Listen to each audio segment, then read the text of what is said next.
议员李宗翰以去年台南市的死亡车祸，每10万人的死伤人数6度排名第一。询问警察局长，到底交通甲治安对一项较重要，并且要求局长伫个交通执法的方面为家己来拍分数。针对容易肇事的路口，议员嘛建议应该提出改善的办法，而不是用总式来开罚单。对于你自己在交通的表现上，你自己给你自己几分？这个是市民乡亲给我的评价哈，我自己给自己，我认为还是你觉得自己表现得不够好，不敢替自己打分数？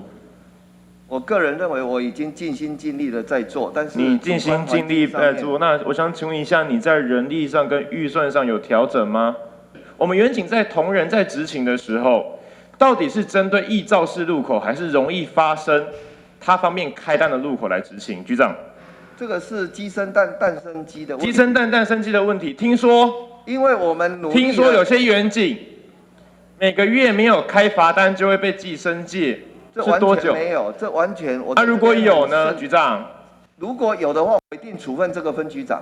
是了解，这是一件事情哈。第二点，我们针对易肇事路口，我们是希望它不要发生车祸，是还是希望远景躲躲藏藏，躲在招牌后面，躲在树干后面，躲在民众真的经过这台警车也好，经过三脚架才发现，原来那边有警察哦。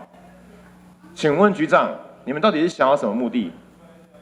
减少车祸，开罚单，选一个。